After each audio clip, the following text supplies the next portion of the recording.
Desespero no STF. Desespero no STF. Os ministros ficaram irados e se desesperaram. Eu queria ser uma mosquinha para ver a cara dos ministros nesse momento.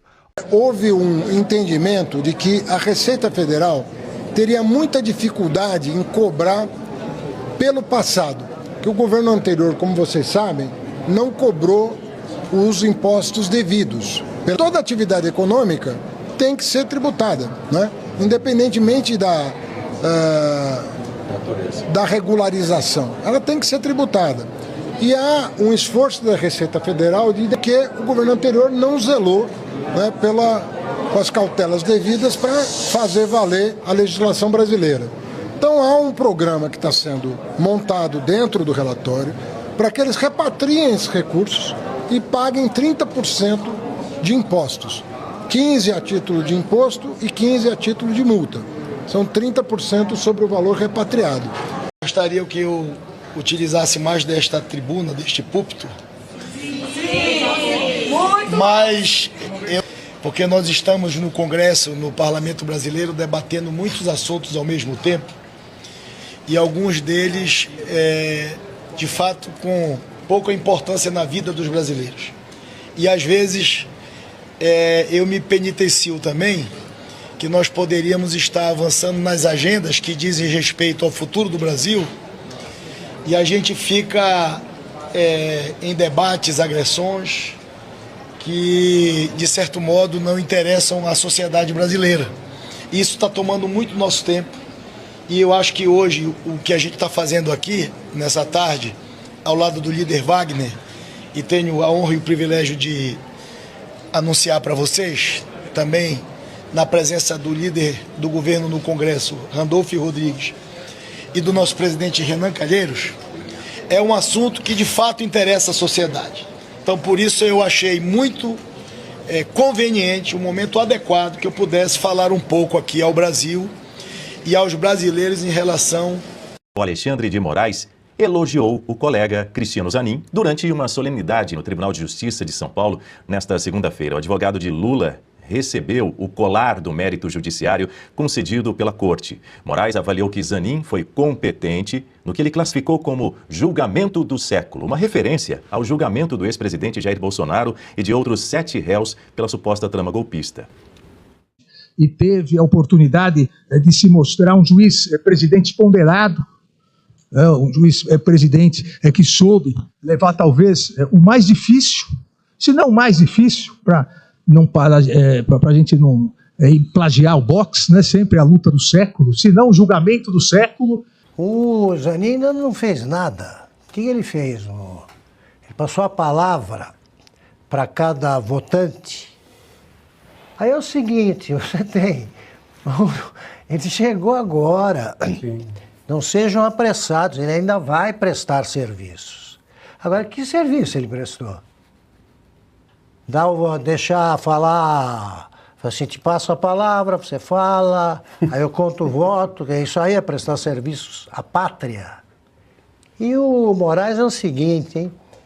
O Zanin eu não ouvia, não deu tempo ainda de somar as palavras, mas o Moraes é coisa grave. Esse não sei como passou em qualquer exame oral aí para o Ministério Público, que ele foi promotor. Porque o vocabulário dele não tem 200 palavras, vocês notaram? Quantas vezes ele fala levar o julgamento, que é um erro, né? Ninguém leva o julgamento, você vai levar para casa. Para onde você leva o julgamento? E ele fala, levou talvez para o mais difícil julgamento do século. Nós estamos com 25 anos só no século. Ainda falta, calma. Calma, porque julgamento do século vai ser o julgamento do comportamento deles. Sim. Dos juízes. Assim que a justiça voltar a existir no Brasil, aí nós vamos ver o julgamento do século. Eles não querem anistia, não querem cuidar deles próprios agora, vão cuidar depois. Tem tempo para o século acabar. Esse destaque foi aprovado. Ou seja, inicialmente, realmente, os constituintes não queriam anistiar crimes contra a ordem democrática. Mas aí isso mudou. A pergunta é, houve alguma modificação, porque já que nós tivemos anistias em todas as outras constituições, houve alguma mudança na Constituição de 1988 que tornou anistias, ou anistia específica, a esses crimes contra o Estado de Direito inconstitucionais? Então, muito bom você fazer essa pergunta, porque aqui eu vou ter a oportunidade de desfazer uma falácia dos ministros do STF. Os ministros do STF estão dizendo por aí que não cabe anistia em caso de crimes contra a ordem democrática, porque o Estado democrático de direito seria uma cláusula pétrea. Inclusive, o Luiz Fux mencionou, fala do Luiz Fux de um tempo atrás, que ele falou em um dos votos dele, que o Estado democrático de direito é uma cláusula pétrea e, portanto, não permite que crimes contra a ordem democrática sejam anistiados. Então, eu pergunto o seguinte, né? Primeira coisa, a Constituição, no artigo 5º, inciso 43, fala do Instituto da Anistia e dispõe expressamente dos crimes que ela está se referindo, excepcionando. Então, ela excepciona os crimes hediondos e os crimes que a gente chama de TTT, que é tráfico, terrorismo e tortura. Então, esses crimes não podem ser anistiados, segundo a nossa nova Constituição de 1988. Está escrito no texto? Isso está escrito, está lá, está expresso. Então o texto excetua tráfico, terrorismo... É o TTT, tráfico, terrorismo, tortura e os crimes hediondos. Então, esses aí não podem ser anistiados, está na Constituição, e é isso. E qualquer interpretação diferentemente disso vai ser uma interpretação contra o réu, o que não pode acontecer em direito penal. Em direito penal, você sempre vai interpretar em favor do réu. E agora, uma curiosidade da Constituição. Teve uma discussão na Constituinte de 88. Os deputados, eles estão dizendo, os ministros estão dizendo que não pode anistiar crimes contra a ordem democrática. Só que isso foi expressamente discutido na Constituinte. Teve um deputado, deixa eu ver aqui o nome dele, eu tinha anotado o nome dele, é K.O. Carlos Alberto K.O.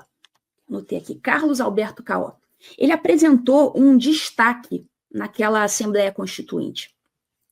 E ele queria, já prevendo que esses crimes contra a ordem democrática tal poderiam ser usados para perseguir políticos, ele apresentou uma emenda naquela Assembleia, dizendo, olha, em relação a esses crimes, vocês estão querendo aqui que eles sejam insuscetíveis de anistia, mas eu vou apresentar aqui uma emenda para que esses crimes sejam passíveis de serem anistiados, sim. Ou seja, teve essa discussão. E o que a Assembleia Constituinte decidiu?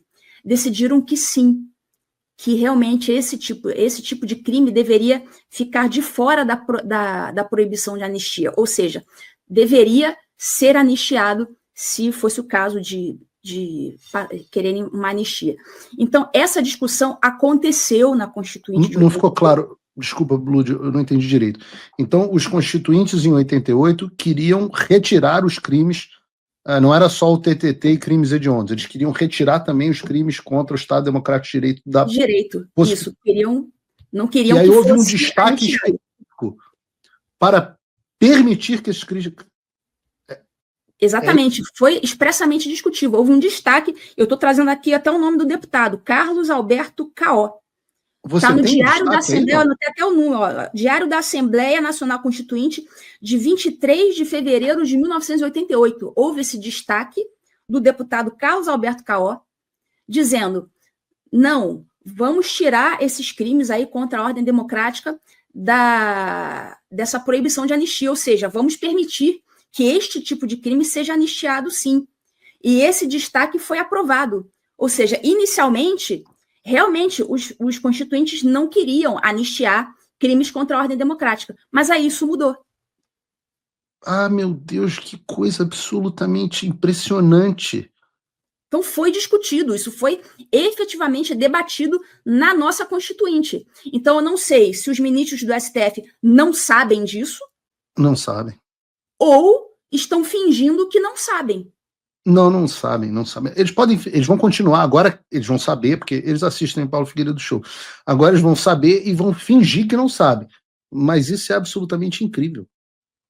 Isso tem que ser mais divulgado. O Bruno, faz um corte aqui especificamente desse trecho, porque isso destrói a tese dos caras. Eu te pergunto, Lud, em 2023, eu me lembro que o STF decidiu. Bom, antes tem uma pergunta, né? Muita gente confunde a anistia com a graça e indulto. Qual é a diferença entre eles? Quem pode conceder o quê e por qual razão? Então, eles são parecidos no resultado, mas como eles se iniciam é bem diferente, porque a anistia, ela é coletiva. Então, você não vai ter um PL da anistia, como muita gente pensa, dizendo, estou anistiando o Bolsonaro. Não existe isso. A anistia vai prever ali fatos, né? Quem praticou este tipo de conduta no período tal a tal está anistiado. Não cita o nome de ninguém. Não é direcionado a uma pessoa específica. Diferentemente da graça. A graça, como, por exemplo, recebeu o Daniel Silveira, aí sim, é no CPF, vai diretamente para uma pessoa. E tem uma outra diferença também, é que a anistia, ela é de competência do legislativo, enquanto a graça é de competência do presidente da República. Então, essa é a diferença. E então, o Congresso não pode dar graça, não pode dar indulto, não pode dar graça. Né? O indulto também é de competência do Poder Executivo, mas diferente da graça, ele é coletivo. Então... O único que é de competência do Legislativo é a anistia. A graça e o indulto são de competência do Executivo, sendo que a graça é individual e o indulto é coletivo. Você sabe que eu sou burro, então eu penso muito devagar. Então vamos lá. A anistia é prerrogativa do Congresso. Ela é coletiva e perdoa fatos e não indivíduos. Isso. Correto? Correto. A graça, ela é pessoal no CPF e é dada pelo Poder Executivo. Executivo presidente. Isso. Presidente. O indulto, ele também é dado pelo Poder Executivo, mas ele é coletivo, ele é grupos de indivíduos. Exatamente. E o indulto é muito parecido, né, é determinada pelo Poder Judiciário. Como? E a dosimetria é determinada pelo Poder Judiciário. Exato, entendeu direitinho. Cada um tem o seu papel aí. Cada um no seu quadrado. Só que esses quadrados hoje em dia não estão sendo muito respeitados. Essa é a questão. Você viu o que aconteceu. A Magnitsky veio, os vistos caíram, as sanções apertaram e o sistema sentiu. E isso não foi mágica, foi trabalho, com coragem, com apoio direto de quem não desistiu do Brasil. E agora é a sua vez. Acesse www.paulofigueiredoshow.com/apoie ou clique no link da descrição. Com pouco mais de $5, você já me ajuda. Com 49, você entra para o grupo dos patronos Gold, cheio de benefícios. Eu estou fazendo a minha parte. E você? Ontem, o governo brasileiro e parte da mídia comemorou a ligação entre o presidente Lula e Donald Trump como sendo uma vitória diplomática do governo atual. Mas e se eu te dissesse que, na verdade, isso continua fazendo parte da estratégia de negociação de Donald Trump, como a gente viu lá no encontro entre os dois políticos na ONU? E mais, a nomeação de Marco Rubio, secretário de Estado, um dos mais ferrenhos combatentes contra as políticas de esquerda na América Latina, pode dificultar ainda mais as negociações para o Brasil. Primeiro, para contextualizar a situação atual, é fundamental entender a cronologia recente das relações entre Brasil e Estados Unidos. A parceria entre os dois países existe há 201 anos, conforme mencionou o próprio presidente Lula na sua declaração oficial após a ligação. Historicamente, Brasil e Estados Unidos mantiveram uma relação comercial robusta. Segundo os dados oficiais da USTR, em 2024, o comércio total de bens entre os dois países alcançou 91 bilhões e meio de dólares. Um detalhe importante, os Estados Unidos mantêm um superávit comercial com o Brasil. As exportações americanas para o Brasil totalizaram 49 bilhões de dólares, enquanto as importações ficaram em 42 bilhões no mesmo período, resultando em um superávit de quase 7 bilhões de dólares a favor dos Estados Unidos. Esse dado é relevante porque contraria o padrão que Trump normalmente critica. O presidente americano tem historicamente justificado tarifas baseando-se em déficits comerciais. No caso do Brasil, os Estados Unidos têm superávit, o que torna a situação tecnicamente diferente da maioria dos países que receberam tarifas similares. A tensão bilateral começou a escalar de forma acentuada em julho desse ano. Em 30 de julho, Trump assinou uma ordem executiva implementando uma tarifa adicional de 40% sobre produtos brasileiros, que somada à tarifa base de 10% já existente, totalizou 50% de sobretaxa. A justificativa oficial, segundo o documento da Casa Branca, classificar as políticas do governo brasileiro como ameaça extraordinária à segurança nacional, política externa e economia dos Estados Unidos. A ordem executiva também mencionou ações do ministro Alexandre de Moraes do Supremo Tribunal Federal, acusando de coagir empresas americanas a impor multas extraordinárias. Do ponto de vista jurídico, Trump utilizou a Lei de Emergência Econômica para implementar essas tarifas. Essa lei permite ao presidente declarar emergência nacional e impor controles econômicos. O time da ligação de ontem é tecnicamente significativo. Ela ocorreu aproximadamente 2 meses após a implementação das tarifas máximas e poucos dias após o encontro aparentemente casual na ONU em setembro. A iniciativa para videoconferência, segundo o Palácio Planalto, partiu de Trump. Esse detalhe é relevante em termos de dinâmica de negociação. Quem faz o primeiro movimento de reaproximação após o período de tensão sinaliza a disposição para diálogo, mas mantém controle sobre o processo. Durante a conversa, Lula solicitou formalmente a remoção da sobretaxa de 40% e as medidas restritivas aplicadas contra autoridades brasileiras, incluindo a revogação de vistos de autoridades brasileiras. Trump, em sua declaração no Truth Social, descreveu a ligação como muito boa e disse que discutiram muitas coisas, mas focaram principalmente na economia e no comércio entre os dois países. O detalhe mais importante dessa ligação foi a nomeação do secretário de Estado Marco Rubio para intermediar as negociações com o vice-presidente brasileiro, Geraldo Alckmin. Para entender completamente essa dinâmica, é essencial analisar o papel de Marco Rubio, que foi confirmado unanimemente como secretário de Estado em 21 de janeiro de 2025 por votação histórica de 99 votos a 0 no Senado americano. Rubio, de 53 anos, nasceu em Miami em 1971, filho de imigrantes cubanos que deixaram Cuba em 1956 em busca do sonho americano. Seu pai trabalhou como bartender e sua mãe como empregada doméstica e depois como funcionária de loja.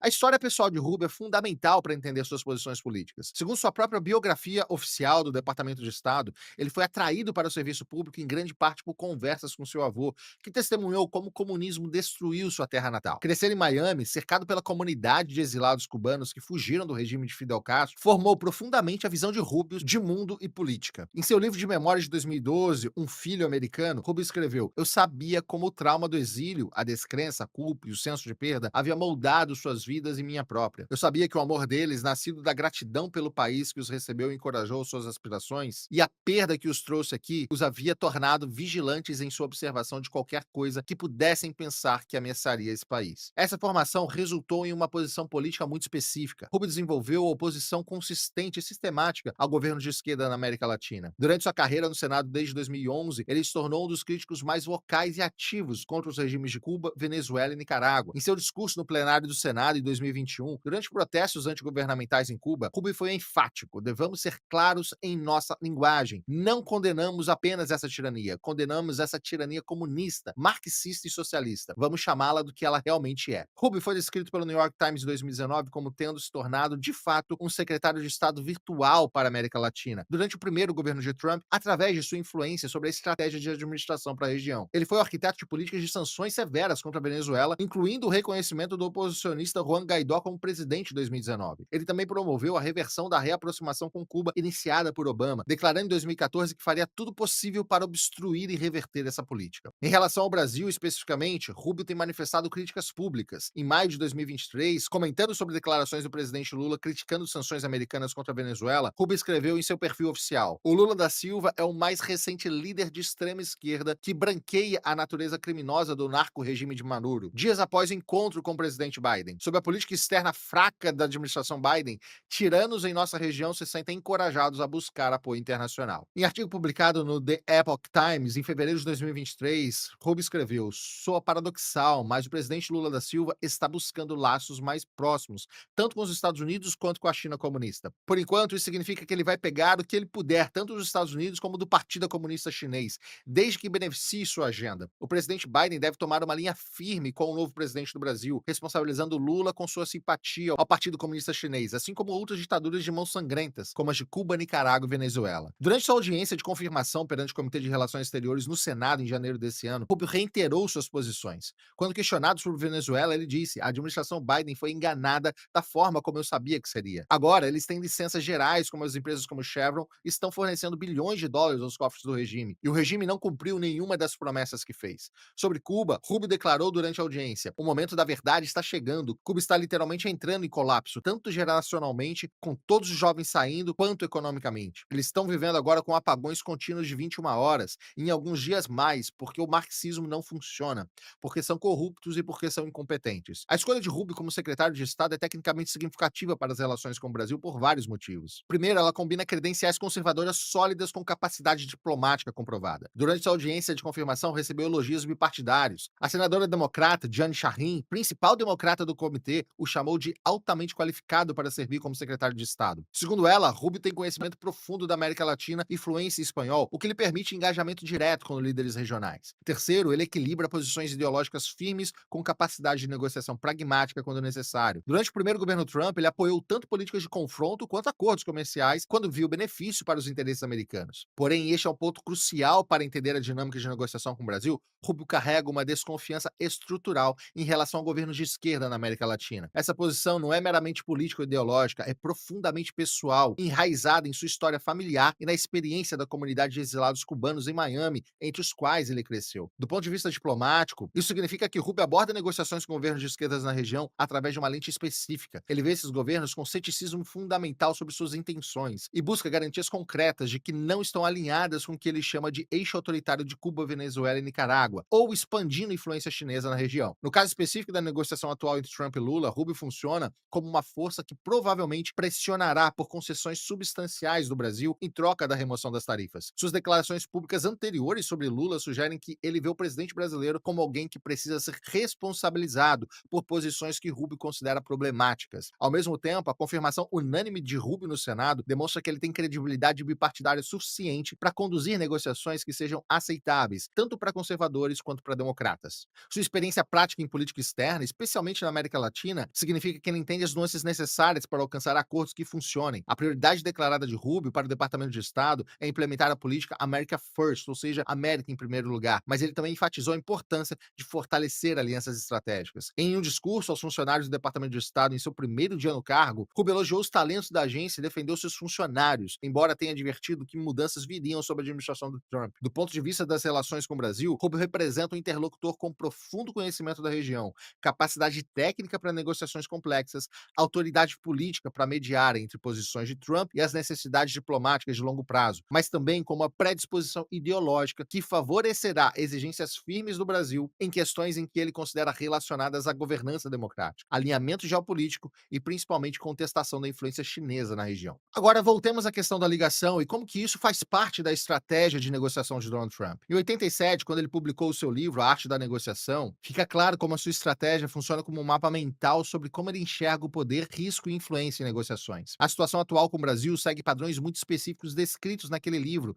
e é possível identificar exatamente em qual fase da estratégia estamos agora. O primeiro movimento é criar tensão inicial para estabelecer posição de força. No livro, Trump argumenta que para ganhar vantagem em qualquer negociação é necessário primeiro demonstrar domínio. No caso do Brasil, isso se traduziu nas tarifas de 50% implementadas em julho. Essas tarifas foram das mais altas aplicadas por Trump em sua política comercial, superando muitos outros impostos a diferentes países. Essa foi a fase 1, estabelecimento de domínio. O segundo movimento é demonstrar força logo na primeira impressão. Trump defende que o momento inicial de uma negociação define o terreno de todas as interações futuras. A imposição súbita e significativa das tarifas foi esse momento de demonstração de poder. A justificativa oficial ligada a questões políticas foi incomum e gerou controvérsia até entre senadores republicanos, mas estabeleceu claramente que Trump estava disposto a usar ferramentas econômicas por questões que transcenderiam o comércio tradicional. Essa é a fase 2, a demonstração de poder absoluto. O terceiro movimento descrito por Trump é fazer o outro lado sentir o peso da situação. Sua frase no livro é: nunca peça nada, force o outro a vir até você. De fato, após tarifas, o Brasil foi colocado em posição defensiva. O impacto econômico foi significativo, considerando que os Estados Unidos são um importante destino das exportações industriais brasileiras. Durante aproximadamente 2 meses, o Brasil sentiu a pressão econômica concreta, que é a terceira fase, o período de pressão sustentada. Já o quarto movimento é o recuo calculado. Após estabelecer dominância através da pressão, Trump descreve a importância de oferecer uma saída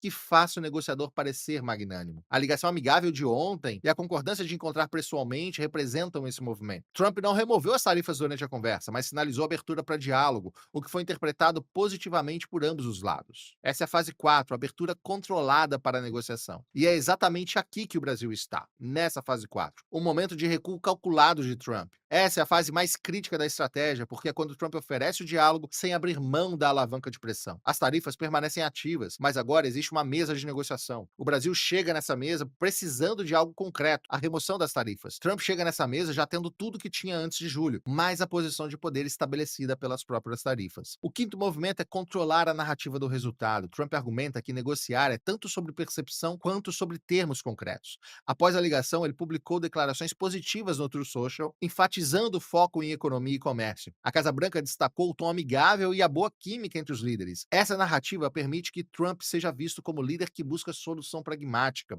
mesmo após ter implementado medidas controversas. Essa é a quinta fase, o controle da narrativa final. Nesse momento, estamos então entre a fase 4 e 5 da estratégia de negociação de Trump. A ligação já aconteceu, a mesa de negociação está montada e agora começa o jogo de xadrez que definirá o resultado final. Mas aqui está o aspecto mais importante dessa estratégia. Não importa qual seja o resultado final, a estrutura da negociação já garante que Trump saia como vencedor. A ligação entre Trump e Lula ontem representa um movimento tecnicamente significativo nas relações bilaterais. Analisando através da perspectiva das estratégias de negociação documentadas no livro de Trump, A Arte da Negociação, o padrão segue uma lógica consistente: estabelecer pressão através de medidas econômicas, manter essa pressão por período suficiente para demonstrar seriedade e abrir canal para negociação que permita solução para ambos os lados. O papel de Marco Rubio como secretário de Estado adiciona uma camada importante de expertise diplomática e conhecimento regional. Sua confirmação unânime pelo Senado demonstra credibilidade bipartidária, que pode facilitar negociações complexas que exigem equilíbrio entre firmeza e pragmatismo. Estabelecer uma linha direta de comunicação reduz a possibilidade de mal-entendidos e permite resolução mais rápida das questões que surgem. Sim, Trump abriu uma possibilidade de diálogo, mas a negociação com Marco Rubio vai ser muito dura para o Brasil. E a pergunta que eu queria deixar para vocês é: o Brasil está preparado para isso? O presidente Lula de fato vai se encontrar pessoalmente com Donald Trump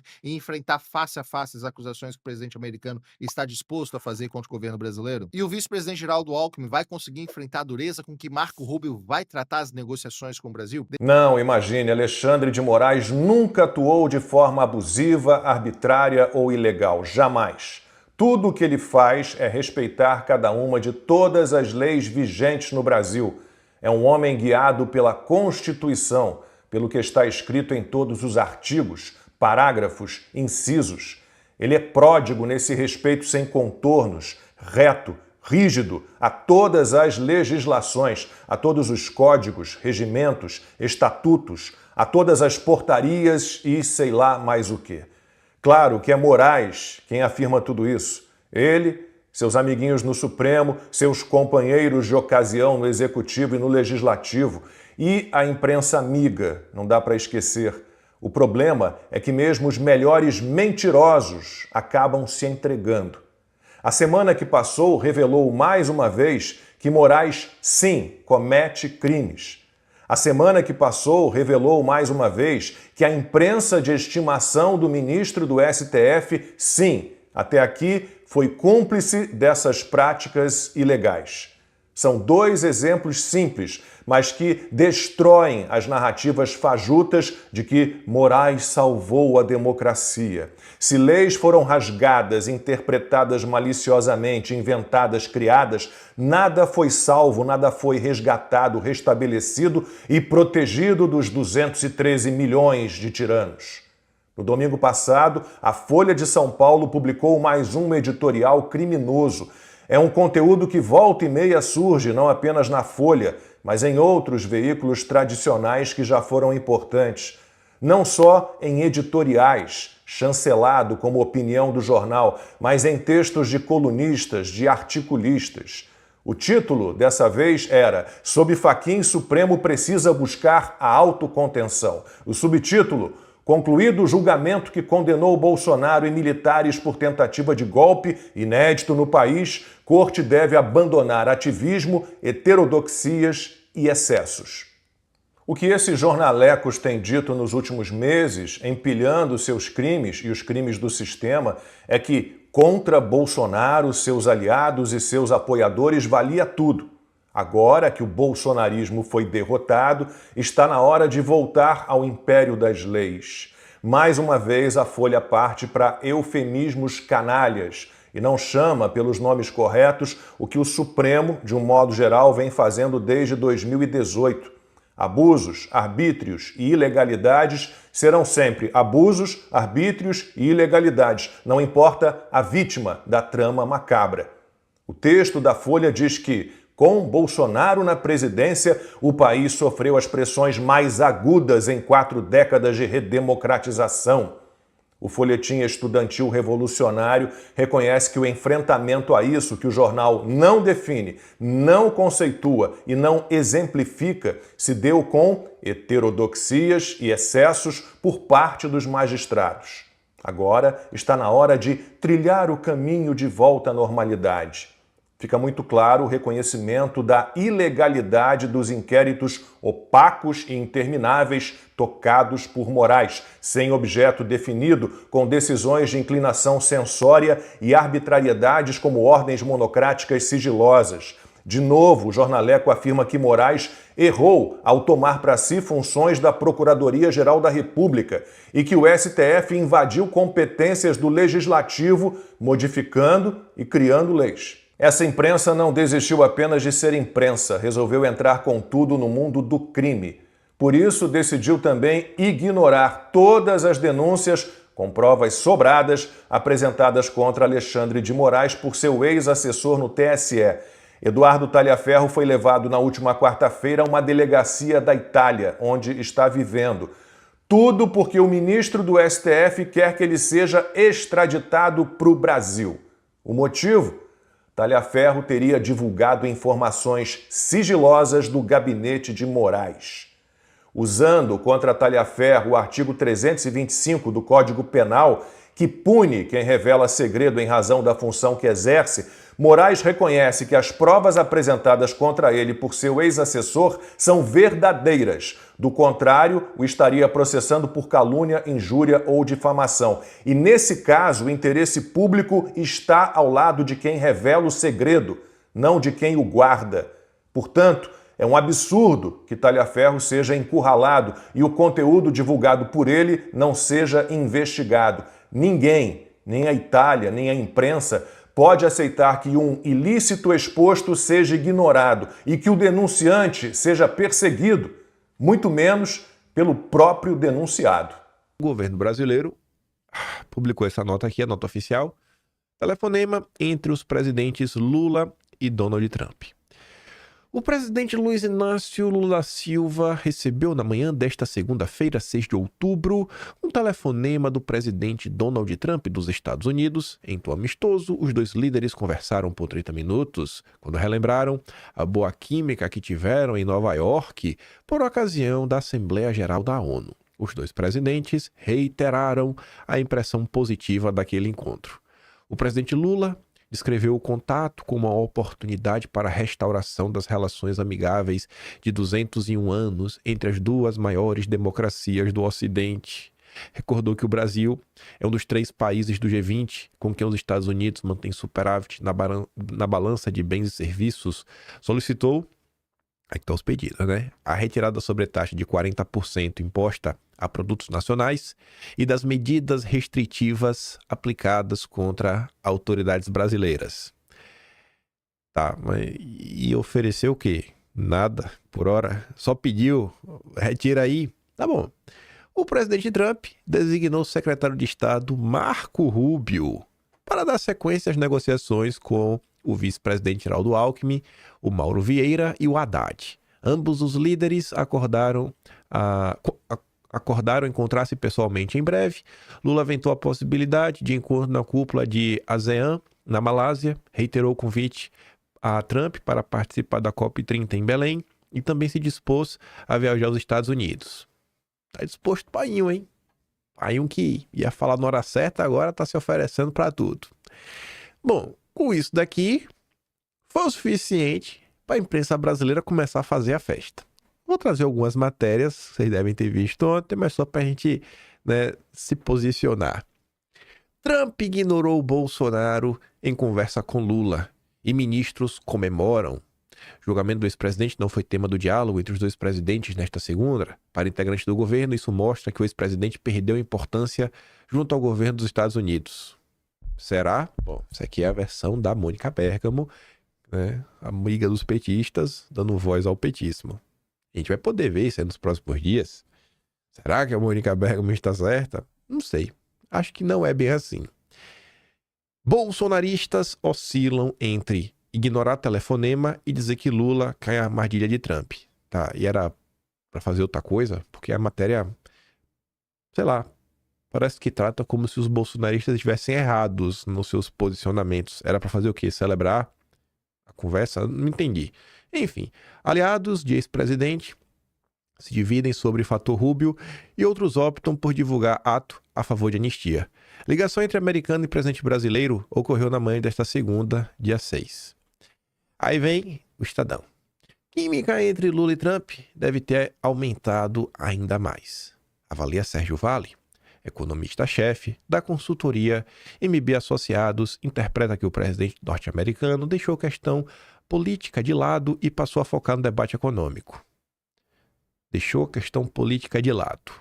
Deixou a questão política de lado. É o que diz o Estadão, tá? Tá certo. Aí vem a Globo News. Vamos deixar a primeira imprensa falar. Depois a gente mostra o outro lado. Valdo Cruz, às 3h40 da tarde. Tá vendo aqui, né? 6 de outubro, 3h40. Sóstenes Cavalcante sentiu o golpe. O líder do PL na Câmara declarou que a escolha de Trump em colocar Marco Rubio como responsável da negociação é uma jogada de craque. Para o comentarista, ou seja, para o Valdo Cruz, Sóstenes tenta se apegar à ideia de que Marco Rubio é mais ideológico que Trump, mas quem manda é Trump, não Marco Rubio. Ou seja, não muda nada.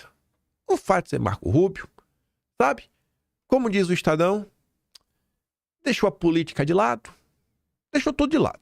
Agora é só amizade, ser amigos, derrubar tudo, voltar com uma sequência. Vai até pedir desculpa pro Brasil. Vai acabar até dar um desconto. Vai zerar as tarifas. Aí começa. A mesma Globo. A mesma Globo do Valdo Cruz. A conversa foi boa, né? Mas... Já viu mas. Mas... Marco Rubio não é bom sinal. Mas... Aí o inimigo diz, né? A euforia está passando na redação do jornalismo da Globo. Merval resolveu não comprar o otimismo e alertar que não é bom sinal negociar com o Marco Rubio. E no texto do Merval tá ali, ó. É um bom sinal ter havido a conversa entre os presidentes Lula e Trump, sinal de que as coisas continuam caminhando para o entendimento, mas não vejo como bom indício a designação do secretário Marco Rubio como interlocutor. É claro que o governo brasileiro tem que dizer que é bom. Rubio é parte radical mais anti-esquerda é a parte radical mais anti-esquerda do governo Trump, detesta comunistas, a família fugiu de Cuba por causa de Fidel Castro e tem fixação na ideia de que Lula é comunista. Não sei como pode ajudar, a não ser que Trump seja um líder tão forte que Rubio mude de posição de acordo com o desejo do presidente. É um bom sinal, porém, que tenha havido esta conversa e com ministros, porque não é uma conversa pessoal que permita algum desvio ou armadilha. Vamos torcer para dar certo, porque o caminho para a solução é a negociação. É lindo de ver a Globo torcer para dar certo, porque no governo Bolsonaro a Globo não torcia, a Globo trabalhava para dar errado. Ainda na Globo News, às 4h49 da tarde. Exatamente 1h09 depois da grande fala, da grande análise do grande Valdo Cruz.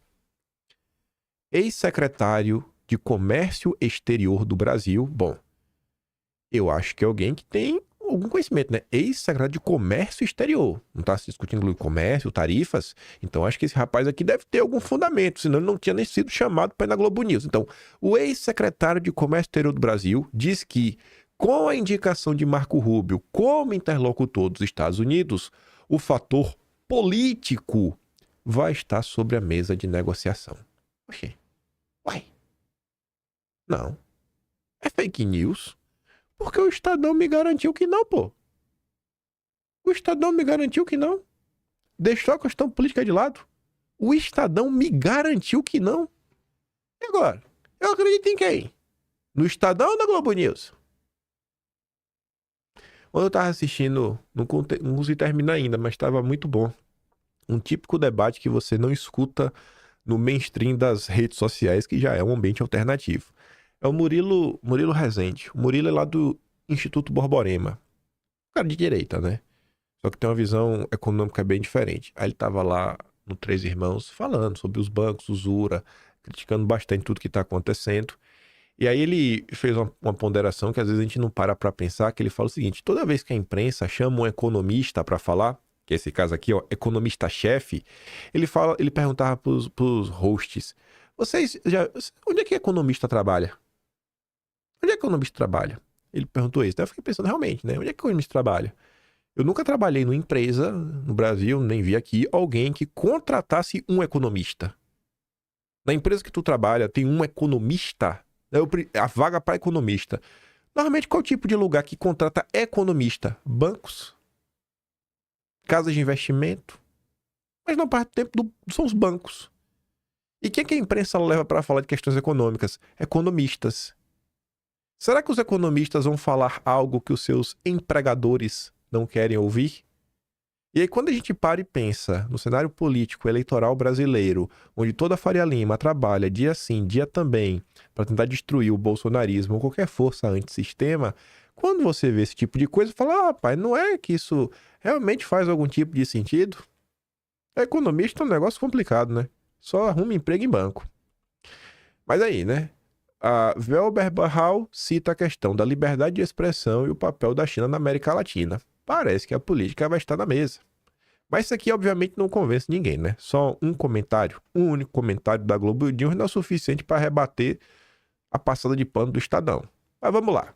Rubens Barbosa, ex-embaixador, vê com preocupação a indicação de Marco Rubio para negociar com o Brasil. Vamos ver aqui. A preocupação minha é que, em vez de designar o secretário do Tesouro ou o secretário de Comércio, ele designou o chefe do Departamento de Estado, Marco Rubio, que é o mais ideológico de todos eles, né? Isso aí chama atenção.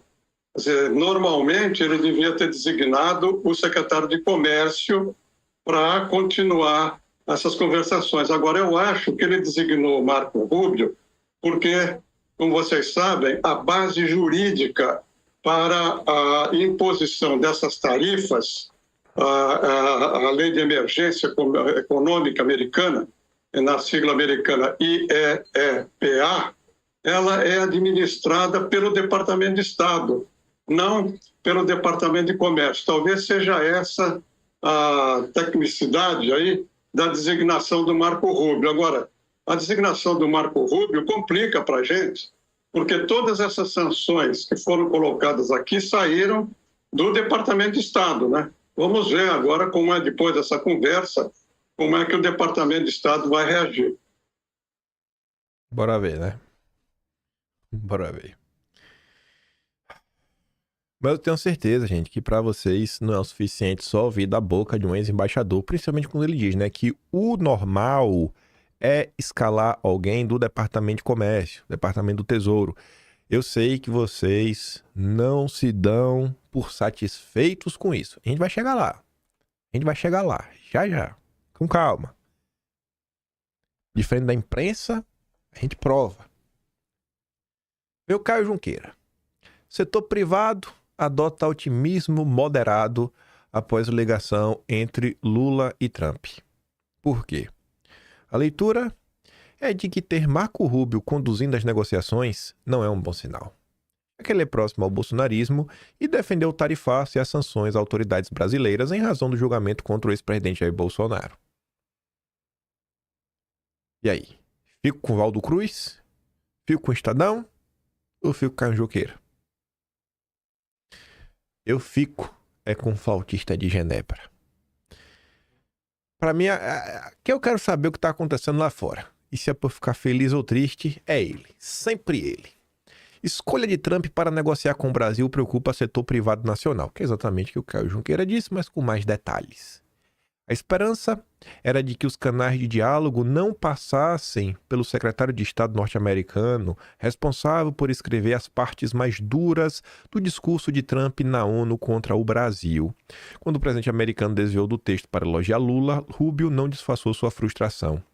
Nos últimos meses, os raros contatos do Brasil com os Estados Unidos tinham sido por meio do Escritório de Comércio da Casa Branca e com o Departamento do Tesouro, além do Departamento de Comércio. A diplomacia, por sua vez, sequer designou um embaixador para o Brasil. Com claras ambições presidenciais, o chefe da diplomacia americana e filho de exilados cubanos também tem liderado uma forte pressão nos países latino-americanos para conter a agenda progressista. Rubio é um velho conhecido do governo Lula. Nos últimos 2 anos, ele tem criticado e atuado nos bastidores, acusando Brasília de ajudar Nicolás Maduro e outros líderes de esquerda na região. Ele também foi uma das vozes a atacar o Brasil por conta do tratamento a Elon Musk. Mas, agora acabou. Agora acabou para Eduardo Bolsonaro. Não sei se é bem assim não, viu? O Jamil Chad tá meio que me convencendo que não. E eu falei que ia aprovar, né? Porque o embaixador disse, não, normal é escolher alguém da área comercial, departamento de comércio, departamento de tesouro para conversar. Mas será que isso realmente é o normal? E tá aqui, ó. 3 notícias. AP, talvez o maior grupo aí de briefing do mundo, porque as notícias da AP são republicadas por todos os portais do mundo, inclusive a Globo, o lixo da Globo, Reuters e G1. Mas tá aqui, ó. Os negociadores comerciais dos Estados Unidos e da Europa dizem progresso, mas nenhum avanço nas negociações tarifárias em Paris. Quem que estava representando os Estados Unidos aqui? O representante comercial Jameson Greer. China. O chefe comercial de Trump, Greer, diz que 55% das tarifas da China são um bom status quo. Mais uma vez, comercial. Já o Brasil, Marco Rubio, que é um secretário de Trump que negociará tarifas com o Brasil. Chefe da diplomacia. Será mesmo que a componente política não vai estar na mesa? Eu acho que não vai ser bem assim como o Valdo Cruz, os golpistas do Estadão que trabalham para a família Mesquita, né, e outras pessoas estavam vendendo ao longo do dia de ontem. Será que a Mônica Bergamo terá muitos motivos para celebrar? Ô, rapaz, tem uma coisa que eu esqueci de colocar aqui em vídeo. Deixa eu ver aqui se eu acho aqui, porque eu achei engraçado. Dei até risada ontem. Deixa eu ver aqui, ó. Pera aí. Acho que é esse aqui. Foi esse aqui. Pronto. Foi esse aqui, ó. Esse aqui mandou bem. Mandou bem. Gostei da analogia. Aliado de Bolsonaro compara indicação de Rubio como interlocutor com Lula a de Paulinho como relator da anistia. Foi o Fábio Van Garten que falou isso daí, né? Aprovaram a anistia, mas o relator é o Paulinho da Força. Abriu diálogo, mas o relator é o Marco Rubio, né? Marco Rubio está para Lula como Paulinho da Força está para a anistia. Eu gostei. Acho que o Van Garten mandou muito bem nessa analogia. Conseguiu não só tirar uma onda com Lula, como também conseguiu expor, né, a hipocrisia e o que estão fazendo com a anistia, que já virou dosimetria, né? Já desfiguraram em todo o processo. O Van Garten mandou bem nessa. Baita analogia.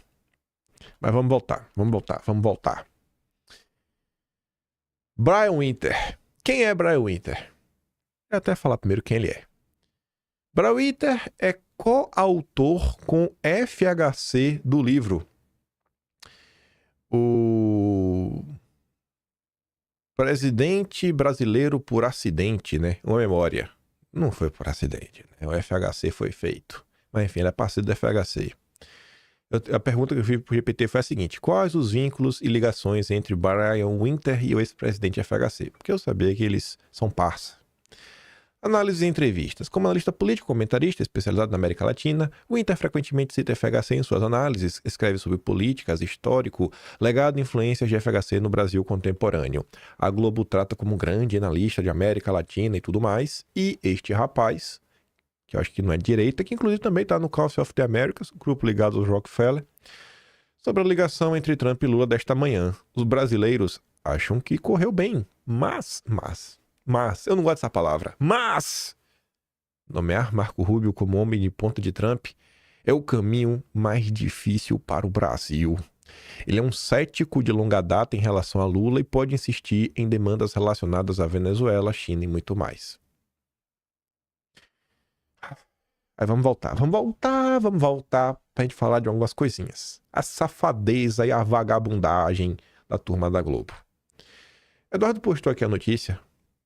Rubio liderar a negociação de tarifas complica o Brasil, diz embaixador. É uma nota publicada pelo UOL que só, transcreve o que diz lá o ex-embaixador, o Rubens. Rubens alguma coisa, esqueci o nome dele.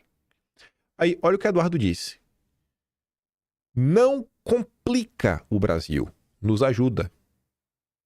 O secretário Rubio conhece bem a América Latina, sabe muito bem como funciona os regimes totalitários de esquerda na região. Sabe como o judiciário foi instrumentalizado como ferramenta de perseguição política, ele não cairá nesse papo furado do regime, de independência de um judiciário aparelhado. A escolha do presidente Trump só complica o regime de exceção, golaço. Eu acho que fica claro que Eduardo está celebrando o ocorrido.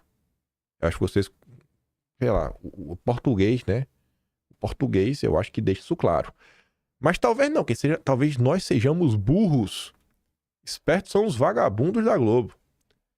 Olha o que Eduardo escreveu. Não complica o Brasil, nos ajuda. Aí a Globo coloca aspas. Aspas é quando você copia e cola exatamente como a pessoa disse. Isso daqui é falsidade ideológica. Não torne as coisas mais difíceis para o Brasil. Ajude-nos, diz Eduardo Bolsonaro após Trump delegar negociações a Rubio. Tinha que ser preso esse jornalista. Eu tô perdendo a paciência, sabe? Negócio de abrir precedente, tem que meter... não dá. É um absurdo isso daqui. Eduardo falou isso pra você colocar em aspas. Em aspas. Não complica o Brasil, nos ajuda. Ele não tá falando por Marco Rubio não complicar, não tornar as coisas mais difíceis. Ele tá falando não, porque olha qual é a manchete. Rubio liderar a negociação de tarifas complica o Brasil. E ela tá falando, não complica não, nos ajuda. Complica o Brasil é deixar as coisas como estão. E se você ainda acha que talvez você que tenha o problema de interpretar texto e o pilantrinha da Globo que está certo, pois bem, a própria Bela Megali da Globo discorda de seu colega. Eduardo Bolsonaro reage à conversa entre Lula e Trump e elogia Rubio como interlocutor. É mole uma coisa dessa? Como bem diz a Yara, a Globo sofre de bipolaridade. Qual das opções no mesmo dia são verdadeiras? Eduardo acha que ficou difícil ou elogia? Todo mundo sabe, né, Yara? Todo mundo sabe. Eu sei que você também sabe, mas colocou só aí pra provocar, né? O jornalismo profissional. Ai, a Globo é uma desgraça, viu? Meu Deus, não tem outra palavra pra falar isso aqui, não. Vamos voltar pro flautista de Genebra. É uma coisa que vocês deviam se perguntar, né? Como que alguém que trabalha pro UOL tem dinheiro pra morar em Geneva e em Nova York ao mesmo tempo e ficar nessa ponte aérea, cada dia tá num lugar? Será que é o UOL que tá bancando essa vida mansa do Jamil? Porque eu não consigo acreditar nisso, né? Porque o Jamilzinho, o porta-voz da ONU contra o Brasil, o lacaio do Jorge Soros contra o Brasil, né? E o cara que sabe tudo, toda vez que tem algum assunto contra o Brasil, que vem de fora, ele tá lá batendo palmo, batendo bumbo e vendendo narrativa. Aí o Jamilzinho, ele dá letra do que o governo realmente espera disso tudo. Eu não sei nem se o governo quer resolver a questão econômica. Lula só quer impedir o que ele sabe que é possível. E que no caso dele a coisa foi bem mais embaixo, né? Que foi o golpe contra Bolsonaro em 2022.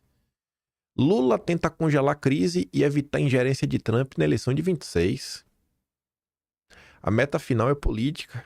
É desmobilizar a influência bolsonarista em Washington. Com isso, o objetivo é congelar o envolvimento e a entrada de Trump e seus assessores nas eleições de 2026 no Brasil. Mas aqui não se preocupa não, Lula. Não vai ser nem de perto o que vocês fizeram. Até a CIA no Brasil 2022, aí são dos 500. Esquece, pô. O Trump não chega nem no chulé, o que Biden fez pra te ajudar. Isso aqui não vai aparecer na Globo News, né? Mas de jeito nenhum. Pra fechar esse primeiro bloco, pra gente falar mais. Não venham me falar que o Valdemar tá gagá, que o Valdemar não sabe o que ele tá fazendo. Ele sabe muito bem, muitíssimo bem. Isso daqui é proposital. O objetivo de Valdemar, se ele puder, Ave Maria, ele quer fazer com o Bolsonaro o que o PT quer fazer com o Bolsonaro. A gente volta com a Edilene. A Ju, Edilene, você conversou com o presidente do PL, Valdemar Costa Neto, né? O que ele disse sobre a conversa entre Lula e o presidente Donald Trump?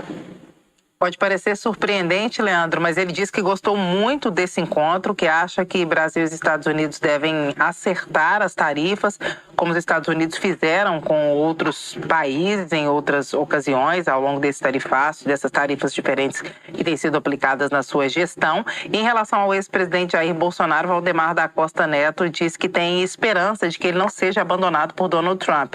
Isso significa que as punições ao Supremo Tribunal Federal com a Lei Magnitsky devem ser mantidas na avaliação de Valdemar da Costa Neto. Mas as punições coletivas, o tarifaço que atinge toda a população brasileira, na avaliação dele, deve ser um problema resolvido entre Trump e Lula. Ele disse também que não esperava que fosse diferente, que sabia que o presidente americano não maltrataria o presidente Lula. Então, ele elogiou essa reunião, que pode parecer surpreendente, mas na verdade não é, porque pegou muito mal, principalmente para a direita ligada ao ex-presidente Jair Bolsonaro, a defesa do tarifaço. Então, Valdemar da Costa Neto, como um político de visão, que é um cacique da política brasileira, já implementou esse discurso dizendo que é contra o tarifaço e que acha que Trump vai resolver esse problema com Lula e que a questão política ficará separada. A exemplo do que fez Hugo Mota, elogiou e disse que gostou da reunião entre os dois. Leandro.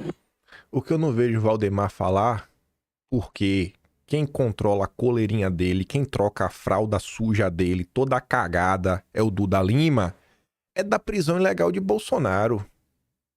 Você podia, Valdemar, falar disso. Quando Duda Lima troca sua fralda, tudo cagado, você ia falar, ó, cara, Valdemar, o Bolsonaro tá preso aí, sabe? Sem denúncia. Preso sem denúncia. Isso o Valdemar não tem tempo pra falar. Agora, pra elogiar a conversa, tudo mais, torcer pra o Bolsonaro ser abandonado, aí ele é o primeiro a aparecer, rapaz. Esse Valdemar, hein? Esse Valdemar tá demais. Melhor que ele, só quem? O grande Ciro Nogueira. A turma fez aqui essa homenagem ontem pro Ciro. Não entendi porquê, né? Funcionário do mês. Eu acho que tá rebaixando o Ciro, né? O Ciro não é um funcionário do BTG. O Ciro é um fã, sabe? Do André Esteves. Talvez, se um dia André Esteves se tornar, né, um Messias, Ciro Nogueira com certeza será um dos seus discípulos, um dos seus apóstolos, que é quase um deus na Terra, que você não pode questionar de jeito nenhum. Essa imagem aqui, na verdade, não é a parte importante. É só porque eu achei curioso. A parte importante é a que tá lá embaixo, ó. Ciro Nogueira pede ao Supremo para visitar Bolsonaro após afirmar que só Tarcísio e Ratinho são viáveis em 2026. Será que Ciro tá indo lá para ver se Bolsonaro tá bem, tá precisando de alguma coisa? Ou tá indo lá mais uma vez pressionar Bolsonaro, botar a faca no pescoço, tentar se emplacar como vice-presidente? Criticar por criticar é fácil, né? O povo quer solução também. Pois bem, eu tenho solução. Eu acho que o Ciro Nogueira, antes de querer pressionar os outros, tem coisas que são mais prioritárias, já que o objetivo, como ele diz, né, o grande adversário a ser derrotado é o Lula. Então, se esse é o grande problema, Ciro Nogueira, temos que nos unir para derrotar o Lula. Antes de visitar Bolsonaro, para pressioná-lo, chantageá-lo, você deveria, cara, dar um jeito no seu partido. Pressionado a deixar o governo, fufuca, diz que estará ao lado de Lula em 2026. Cadê Ciro? Tu prometeu pra gente que em setembro União Brasil ia desembarcar do governo, Ciro. E ninguém nem tá te cobrando pra o Lira entregar a presidência da Caixa. Cadê Ciro Nogueira? discípulo do André Esteves, apóstolo do André Esteves, faz alguma coisa, miséria. Fala da prisão injusta de Bolsonaro. E aí o pessoal até colocou o vídeo na internet, nem vou dar play nessa porcaria aqui. Isso é até bom que colocou duas falas. A fala do Fufuca, em 2022, apoiando Bolsonaro, porque queria se eleger. E tá ali, ó. Em evento com Lula, Fufuca diz ter cometido um erro ao apoiar Bolsonaro em 22.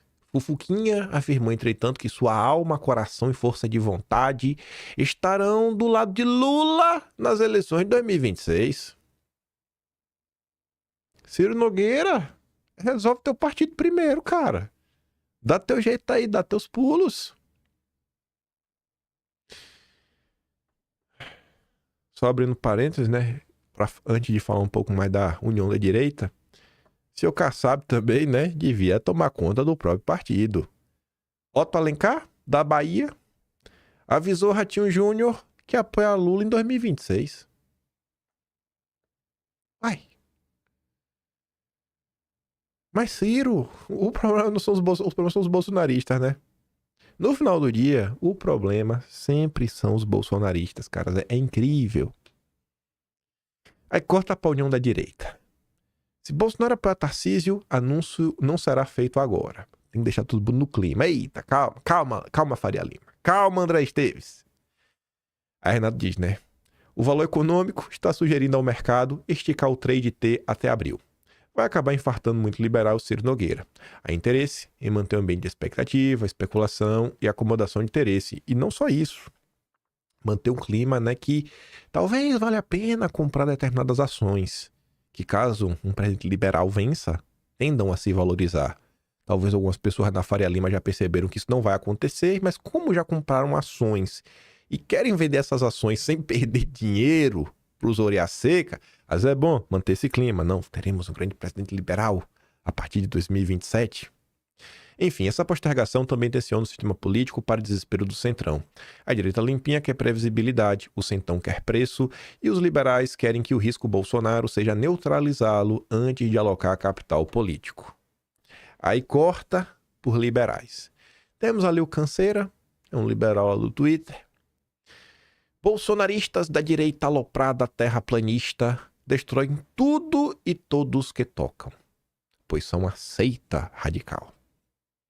Se eles decidem, por exemplo, que Bolsonaro é seu candidato, mesmo com ele inelegível, irão defender isso e destruir todos que se opuserem às suas ideias idiotas. É por isso que qualquer candidato que a direita aloprada terraplanista apoiar será destruído, porque eles vão perder os votos de todos os outros eleitores que não são da seita burra.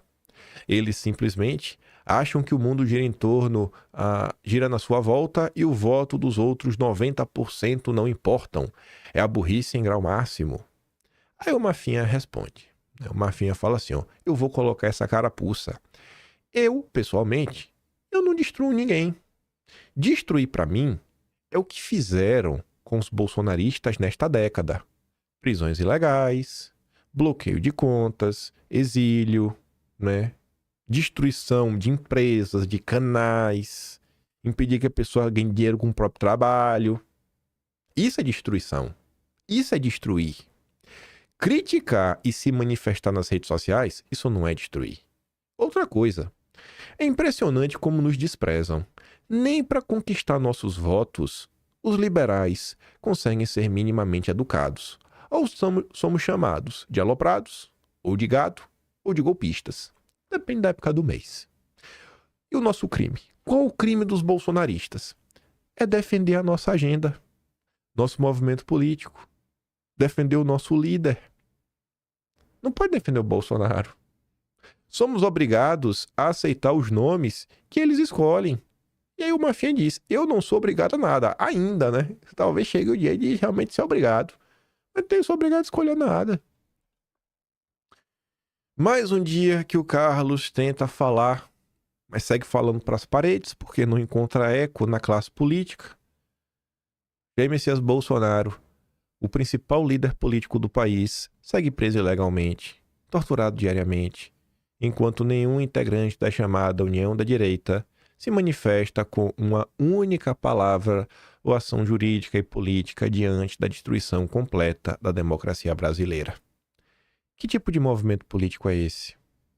Que tipo de movimento político e econômico é esse? Que há tempos tolera e legitima ilegalidades, tratando como normalidade democrática um regime de exceção disfarçado de Estado de Direito. Você não consegue nem proteger o líder. Vai pra onde no final do dia? Vai pra onde no final do dia? Sabe, você vê, os Estados Unidos, né, trata sempre o seu presidente com aquela pompa, com aquela segurança, onde o presidente vai, é todo, né, uma escolta atrás para proteger, porque é o cara que o povo escolheu para estar ali e que às vezes o segurança vai se colocar na frente de uma bala porque você tem que proteger o presidente a todo custo. No Brasil, não. No Brasil, o pessoal quer entregar Bolsonaro na boca dos leões e errado é quem tenta defender o Bolsonaro.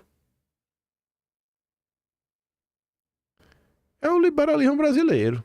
E a gente vai falar mais sobre isso, né? E aí o Carlos pergunta, para que tipo de movimento político e econômico é esse? Bom, ele também vai falar sobre isso, né? A união da direita, o antipetismo puro e simples. Mas antes de falar sobre isso, na verdade já falamos sobre isso, mas só vou fazer uma quebra já. É esse movimento aqui, ó. Eduardo colocou um recorte no meu vídeo ontem que eu tô comentando sobre o caso do Moro. E Eduardo traz mais detalhes, ele até coloca a noticinha do que aconteceu, que eu relato, né? Eu falo, ó, o Moro que tá aí, eu falo, o Moro não tem nenhum direito de sequer se defender. Ele tem que aceitar o que vier do judiciário a todo custo. Porque o Moro defendeu, em 2020, depois da busca e apreensão contra a direita, né, 27 de maio de 2020, foram 29 mandados de busca e apreensão contra diversas pessoas. Isso não foi à toa. Quero comentar um pouco mais sobre isso hoje, relembrar o que foi que aconteceu na época. Quero relembrar também um pouco da saída do Sérgio Moro. Vocês lembram das mensagens que o Moro divulgou na época? Você lembra de alguns detalhes curiosos, tipo a hora que o Moro bateu o print das mensagens? Por que a hora importa? Vocês lembram que as mensagens apareceram no Jornal Nacional? O que algumas pessoas de peso, como o Felipe Martins, tá preso até hoje, basicamente, né? Até na solitária ficou. O que é que o Felipe Martins falou quando o Moro saiu do governo? A gente tem que relembrar umas coisinhas. Quais foram as ordens que saíram de cima para baixo do judiciário em relação à PF, à equipe dos inquéritos? Mas enfim, quando o Carlos pergunta, né, que tipo de movimento político e econômico é esse que há tempos tolera e legitima ilegalidades? É esse daqui, é o movimento do Moro, dos apoiadores do Moro, os apoiadores aí da Farinha Lima. São os mesmos. Essa direita que não suporta o Bolsonaro, essa direita tradicional, que alguns chamam de tucanos, né, chama do que quiser, que odeiam o fato de que quem lidera esse bloco é o Bolsonaro e não eles. Enquanto o Eduardo Bolsonaro está comentando sobre isso ontem, e eu tento fundamentar bastante as críticas que eu faço ao Moro e diversas figurinhas, como o parceiro dele, Deltan Dallagnol, tô passando ontem no Twitter e eu vejo isso daqui. Lá vem o Flávio Morgenstern, que quando não tá aí a serviço do Jairo Leal, que é o verdadeiro dono da Revista Oeste, tá dando chilique aí nas redes sociais. Justiça condena Cabral e Pezão a pagar 4 bilhões por corrupção. Aí ele tá ali, né, me provocando. Certamente vai ter comentário do Kim Pai explicando amanhã. Vai, tá errado mesmo. Robô tem que pagar. É isso. Mas porque segundo ele, né, não sei se vocês viram o vídeo dele, ele, a Bruna Torlai, junto com o Bernardo Kister, falando que eu sou, né, o amigo do Gilmar Mendes. Estou a serviço do Gilmar Mendes. Aí a Pamela comenta, né? O cara dorme e acorda pensando no Kim. Que maluquice, bicho. E por quê? Porque eu não posso falar do Moro. Eu não posso falar do Deltan Dallagnol, que também colocou a coleirinha nele.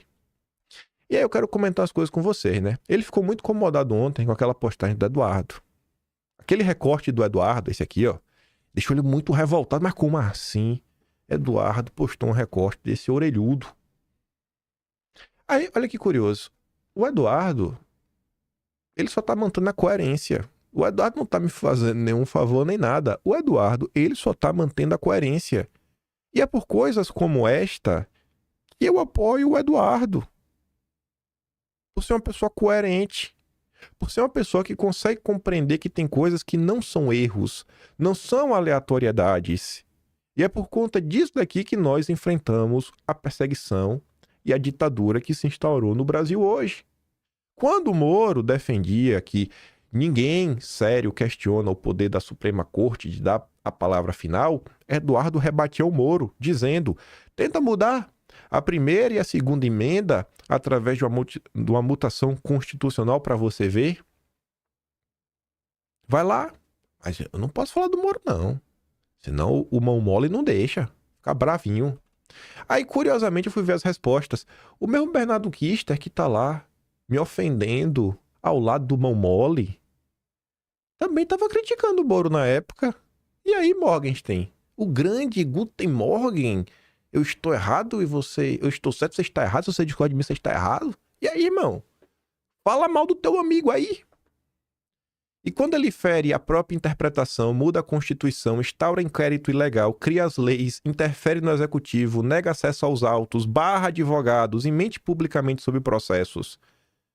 Mas eu não posso relembrar e apontar quem é Sérgio Moro? Cadê a lista de quem eu posso relembrar o passado ou não? Emerson Grigoletti, advogado de basicamente toda a turma da direita, alvo no inquérito das fake news. Advogado também do Constantino. Nunca ouvi falar de nenhum advogado sem acesso aos autos.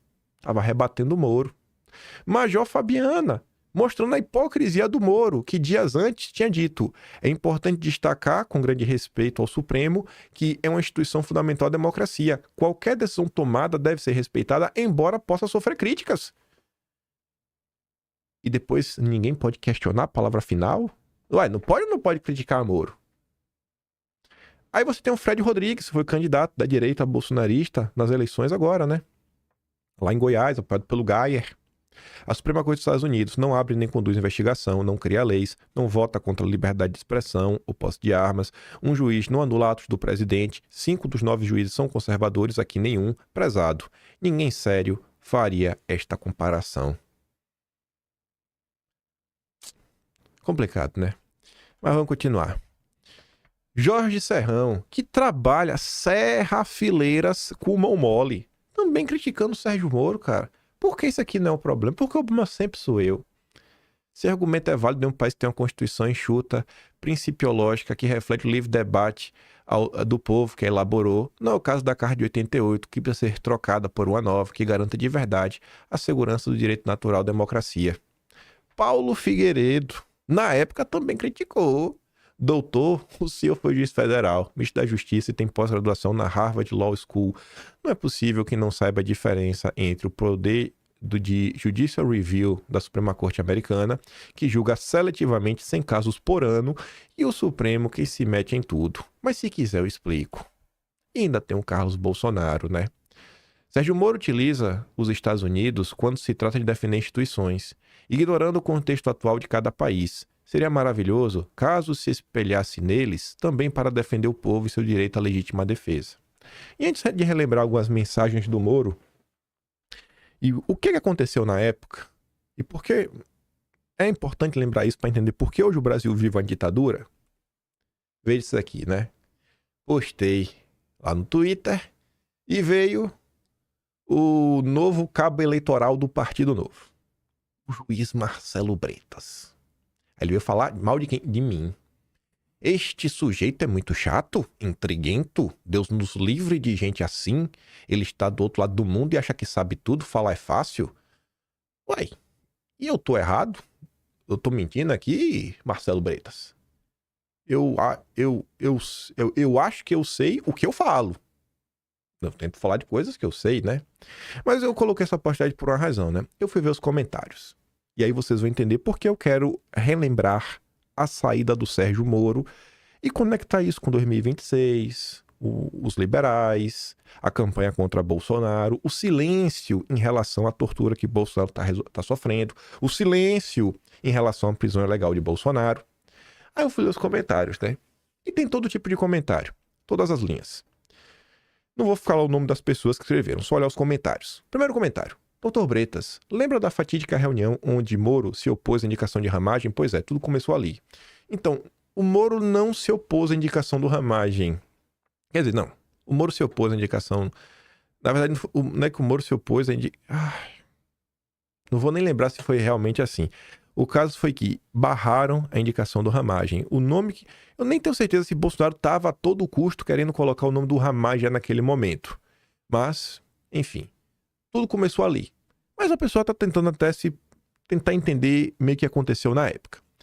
Depois vem a Nana Franca. Doutor Bretas, desde quando mostrar a verdade é fazer intrigas? Por acaso é a favor de jogar para baixo do tapete ou censurar a internet? Acredito que não, né? Ou seja, primeiro comentário, a pessoa tentando trazer algumas coisas que aconteceram na época para justificar o posicionamento do Moro. Outro comentário de uma pessoa que tá assim, cara, a gente tem que olhar pro Brasil e olhar o que aconteceu. Trazer o passado. Se o passado tem relevância, tem que colocar na mesa. E se tá errado, a gente rebate. Se for verdade, a gente acata.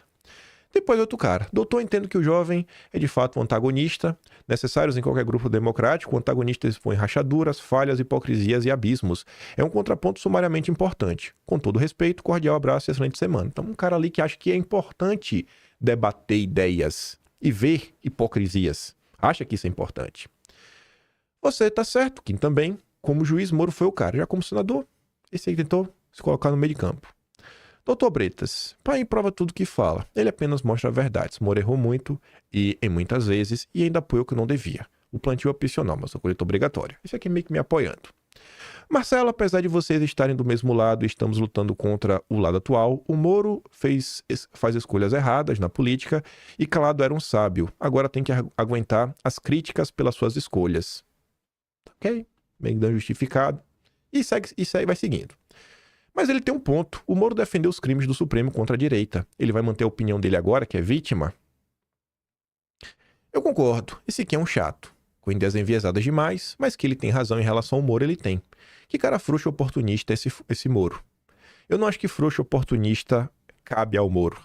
Eu acho que é pouco para descrever. Outro diz, é só rebater com argumentos, o que não aconteceu. Depois tem o comentário que mais me pega. Concordo. Eles faz vídeos longos, cansativos e cheios de discórdia. Assim, tá, mas o que eu tô falando é verdade ou não? Então, assim, a pessoa não tá preocupada se existe verdade ou mentira. A pessoa tá mais preocupada com o tamanho das coisas e com discórdia. A mim me preocupa, a gente tá vivendo numa sociedade cada vez mais as pessoas querem respostas em vídeos de TikTok, né, de 15 segundos. E eu não acho que você consegue explicar coisas complexas em 15 segundos. Não acho que essa mentalidade ajuda a construir um movimento político forte. Quem faz o engajamento da treta? Toda hora escolhe um para movimentar as redes dele. É isso aí, da treta. Será que é só isso mesmo? Falou tudo, Bretas. Queria ver essa valentia dele aqui em solo brasileiro. Valentia de quê? Valentia do quê? Sabe? Assim, é um comentário que eu também nem consigo entender. Aí depois vem, é um picareta, tá. Mas o que eu tô falando é mentira? É verdade? Olha como a maior parte desses comentários contrários sequer se dão ao trabalho de entender sobre o que está sendo dito. É um posicionamento, eu vou usar essa palavra de maneira proposital para falar lá na frente, que é muito mais por afinidade emocional do que lógica racional. Eu não estou usando esse termo aleatório. A gente vai entrar no estudo científico daqui a pouco, sobre a direita brasileira. Eu já nem leio e passo reto qualquer coisa que menciona esse ser repudiável. Ué, mas tu não acabou de ler? E, supondo que ele não leu, será que esse tipo de postura ajuda em alguma coisa? A gente tá numa sociedade que a gente vai ignorar o que as pessoas leem. Eu faço questão de ler, principalmente os comentários das pessoas que eu não gosto, para saber o que elas estão pensando. Eu acho que se fechar não ajuda em muita coisa. E depois vem. Esse pai realmente é chato, mas neste caso ele tem razão a expor a hipocrisia do Moro. Aí depois ele sempre perseguiu o Moro, antes mesmo de Bolsonaro assumir. Como perseguir como? Como é essa perseguição? Eu fui atrás dele na rua, botei a polícia atrás dele, movi inquéritos contra ele, processos contra ele.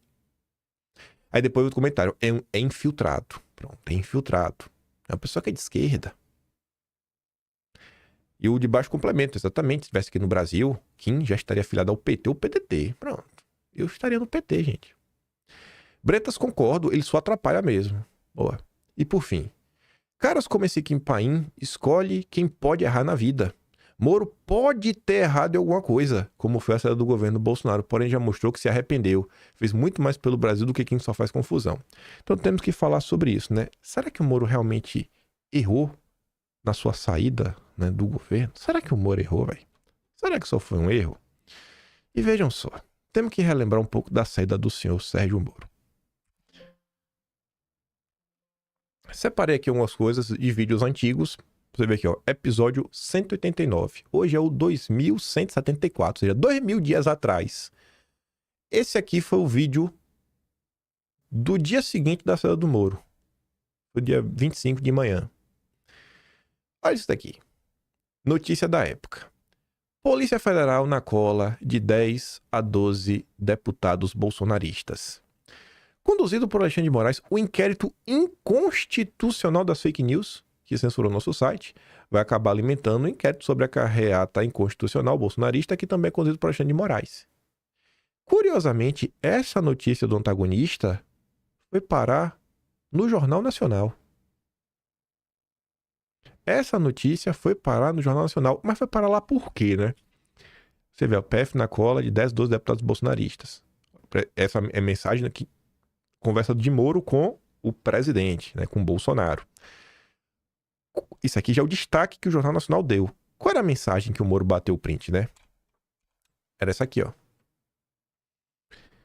O Moro falava: imprensa, não é fácil. Estarei no Planalto às 9 para conversarmos. Aí Bolsonaro encaminha, alguém mandou para Bolsonaro, Bolsonaro encaminhou, e ele diz, ó, mais um motivo para a troca. E Moro diz: este inquérito é conduzido pelo ministro Alexandre, diligências por ele determinadas, quebras por ele determinadas, buscas por ele determinadas, conversamos em seguida às 9. Qual foi a narrativa vendida na época pelo Jornal Nacional? Que isso daqui provava que Bolsonaro estava tentando blindar os seus aliados de um inquérito e que, por isso, Bolsonaro não poderia indicar o diretor da Polícia Federal. O que é que Bolsonaro reclamava? Qual o lado de Bolsonaro nisso?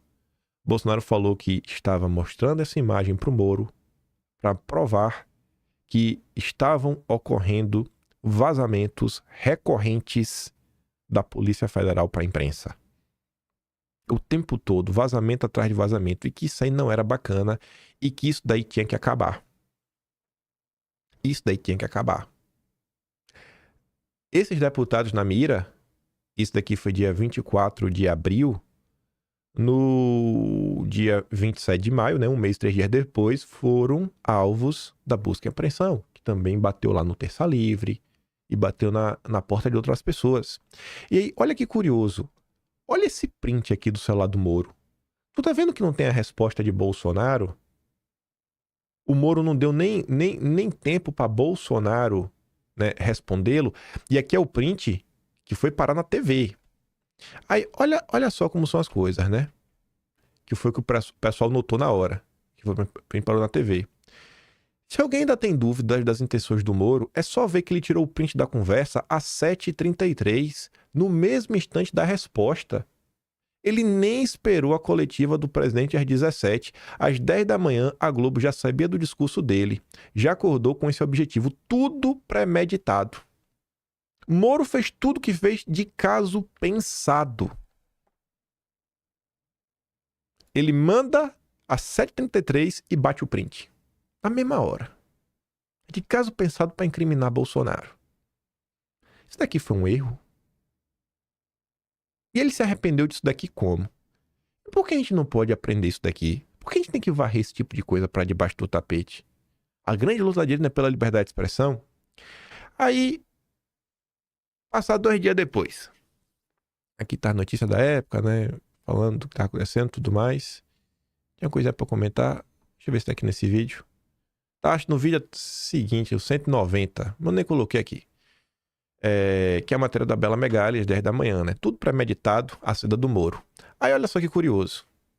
No dia que o Moro sai do governo, que é o dia 24 de abril, no mesmo dia, o Supremo determina que PF mantenha delegados na apuração de fake news. Não pode mudar a equipe, não. Por que não pode mudar? Né? Porque senão o Bolsonaro vai interferir na PF. As investigações a que ele se refere são sobre ofensas, ameaças e fake news contra ministro do Supremo e a quem envolve organização e financiamento de atos com pautas antidemocráticas. A forma como o Moro saiu, as mensagens que ele entregou, todo o processo foi para validar o inquérito das fake news. Aí, olha que curioso. O pessoal não lembra? Moro falou com Maia e ministros do Supremo antes de se demitir. E até hoje nunca foi revelado pela imprensa com quais ministros do Supremo o Moro falou. Mas existe uma forte suspeita que um dos ministros que Moro falou antes de se demitir de caso pensado, premeditado, para destruir Bolsonaro, o bolsonarismo, aumentar a perseguição, você vê aquele primeiro WhatsApp, foi com o ministro Alexandre de Moraes. Com base no quê? Fala, lembra disso, né? Mas tá aqui, ó. A parte do Supremo é aqui, ó. O ex-juiz ainda conversou com ministros, no plural, do Supremo, e colegas do primeiro escalão do governo Bolsonaro, entre um telefonema e outro. Moro conversou ainda com amigos, a mulher Rosângela, que há tempos vinha sugerindo a ele deixar o governo. Pela manhã, Moro tinha estado no Palácio do Planalto, lá recebeu o próprio Bolsonaro, a informação por volta das 9 da manhã, que Maurício Valeixo, seu braço direito, seria demitido por comando da PF. Aí, olha que curioso, né? Deixa eu ver se tá nesse vídeo aqui. Olha lá. Ao sair do governo, Moro revelou ter sugerido a Bolsonaro o nome do delegado Disney Rossetti para substituir o Maurício Valeixo. E Bolsonaro rejeitou. Quem é o Disney Rossetti? Ligado a Moraes. Por que Moro queria colocar o cara ligado a Moraes para ser o diretor-geral da PF? Moro nunca explicou isso. Deltan Dallagnol nunca explicou isso. E o errado sou eu de falar. Não cobram tanto de fazer dossiê. Cara, foi feito muita coisa já. Até para adentrar nisso daqui de forma um pouco mais profunda. Não tão profunda. Só de boinha. Só de boinha. Ai. Cadê? Acho que é esse aqui. Deixa eu ver aqui. Acho que vai estar aqui o que eu quero. É uma postagem da Cruzoé, que torna a coisa ainda mais estranha. Deixa eu ver se tá aqui nesse vídeo. Tá aqui. Pronto. Ó. Em reportagem na Cruzoé, o jornalista Fábio Leite apresentou a relação de intimidade entre Rossetti e Moraes. A relação entre Moraes e Rossetti se estreitou no período que o magistrado foi ministro da Justiça no governo Temer, entre 2016 e 2017. O delegado federal comandava a superintendência da PF em São Paulo. Na gestão Rossetti, a Lava Jato Paulista praticamente não avançou, apesar de inúmeras delações envolvendo suspeitas de corrupção no governo estadual. Vocês poderiam me informar por que Sérgio Moro queria indicar o Sérgio Moro da Lava Jato, queria indicar o cara que travou a Lava Jato de São Paulo? E vocês poderiam incluir na explicação de vocês esse pedaço aqui? Esse trecho aqui, ó, é do depoimento do Maurício Valeixo. O Maurício Valeixo, em depoimento, disse que o ex-ministro Moro tinha como nome de preferência o delegado Fabiano Bordignon. Por que o Moro desistiu do Fabiano Bordignon para escolher o nome do Moraes? Vocês poderiam me explicar? O Flávio Morgenstern, ele poderia fazer um programa explicando isso daqui? O Bernardo Kister poderia fazer um programa explicando isso aqui? Vocês que adoram me ridicularizar? O Oreudo? O Marcelo Bretas poderia me explicar isso daqui? Eu acho que seria de grande valia essa explicação. Aí, vamos continuar aqui, ó. Quando o Sérgio Moro saiu, o dia da saída dele. E a gente volta para 2026, que é o que eu tinha prometido para vocês. Esse aqui é o vídeo da época 188. Que já no finalzinho já, ó. A verdade reconhece que o PT cometeu erros e elogia Moro. Em geral, ele, Sérgio Moro, ajudou, afirmou o presidenciável. Há reparos a fazer, né? Aí o Alan disse, precisa explicar? Precisa, viu, Alan? Olha o que o Felipe Martins... na verdade, o que eu tinha colocado no vídeo. Foi mal. Não é que o Felipe Martins tweetou. Quem tweetou no dia foi o Olavo. Eu peguei essas postagens que circularam na época. O Felipe Martins escrevia: o Estado tecnocrático é o inimigo mais mortal da liberdade humana. A concentração de poder na mão de burocratas, supostamente iluminados pelo saber técnico, é o modo mais eficiente de domar, limitar e subjugar pessoas livres, privando-as do controle efetivo sobre suas vidas. E antes de realmente estar no governo, né, mas Bolsonaro já tinha vencido, o Felipe Martins falava assim, ó: Sempre que sofre uma derrota eleitoral, o establishment busca se reorganizar para, pelo menos, normalizar os agentes que o derrotaram, submetendo-os a critérios supostamente técnicos para que possa exercer algum controle sobre as decisões desses agentes. Todo cuidado é pouco. Isso aconteceu ou não aconteceu? A reorganização foi brutal e aconteceu com apoio de gente como o Moro, defendida pelo Marcelo Bretas, defendida pelo Deltan Dallagnol e pelo Flávio Morgenstern. Eu não vou baixar a cabeça para esses intelectualzinhos de minha tigela que faz curso e não faz nem direito. Pelo amor de Deus. Quando o Moro sai, o Olavo falou isso daqui, ó. A cultura política do juiz Moro sempre foi deficiente. Ele nunca entendeu nada das situações em que se envolvia e nunca teve a humilde iniciativa que me pediu que as explicasse depois. O Moro nunca foi anticomunista, apenas antipetista, o que é a definição mesma do pseudo-bolsonarista aproveitador. O que é o movimento antipetista hoje, que é o do Ciro Nogueira? Podemos falar que Ciro Nogueira é um pseudo-bolsonarista aproveitador? O antipetismo é suficiente para uma pessoa ser tua aliada? E aí? Só isso basta? Só ser antipetista? Eu acho que no ponto que estamos hoje no Brasil, além de anticomunista, né, também anti-juristocracia. E por fim, Olavo falava, Sérgio Moro mostrou ser mais devoto à sua biografia do que à pátria. Ele mentiu contra o presidente da República e deve ser processado, sem dó nem piedade. Moro sempre foi apenas um jurista regularmente bem preparado, mas totalmente desprovido de cultura histórica, literária, filosófica e política. Um ignorante especializado. Não vai fazer falta nenhuma. Que enfia sua biografia no fiofó e vai pastar. Daqui a 3 meses, ninguém se lembrará mais dele. Aí volta para aqueles comentários que eu estava mostrando, da turma do Bretas e tudo mais. Como você quer? Como a gente pretende construir um país decente, organizado, com a galera que tá nessa, né? É infiltrado? É infiltrado. Não pode contar o que tá acontecendo que o Moro fez. Então assim, a gente tem um caminho gigantesco para andar, sabe? Intelectuais que desinformam. Uma população que sequer tem interesse em entender o que está acontecendo. Liberais aproveitadores, né? Pseudo-bolsonaristas aproveitadores. E o errado, como diz o Mafinha, somos nós que estamos aqui tentando defender Bolsonaro, tentando rebater alguma coisa. O que eu falo, eu mostro. Isso eu tô mostrando aqui coisas, poxa, que tava no vídeo 188, 2000 dias atrás. Isso eu tô repetindo. Porque às vezes tem que repetir, porque para algumas pessoas tudo é discórdia, gente. Corta pro Felipe Martins. O pior são esses técnicos, isso, aquilo, outro, muita técnica. Sabe? Não pode ter ideologia. Sabe? Qual o ganho que eles estão querendo nos oferecer nas eleições de 2026 para abandonar Bolsonaro e abraçar um candidato técnico? A troco do quê? Mas eu falei que muita dessa galera, né, é aquele apoio muito mais afetivo do que... Eu falei efetivo antes, né? Afetivo do que racional. E é sobre isso que eu quero falar com vocês para nós chegarmos nos finalmente. Tava passando no Twitter e vi uma postagem da Yara. Eu acho que ela tem razão em parte do que ela tá falando, assim como o João também tem razão em parte do que ele tá falando. A Yara postou uma matéria lá do GGN, do Luiz Nassif, falando assim, ó, o bolsonarismo como fenômeno de opinião pública. A esquerda tentando fundamentar o perfil do bolsonarismo, tá? E eu acho que isso é importante, porque eu tento também desenhar como a esquerda pensa. O que até hoje eles não conseguiram entender é que o bolsonarismo é orgânico. Sim, isso aí tem parte da esquerda que não conseguiu compreender. Mas esse estudo está tentando entender, pelo menos, as divisões internas. E aí o João fala uma coisa que eu acho que é acertado, que ele fala assim, ó, não podemos subestimar a esquerda. Eles estão investindo em estudos para nos destruir.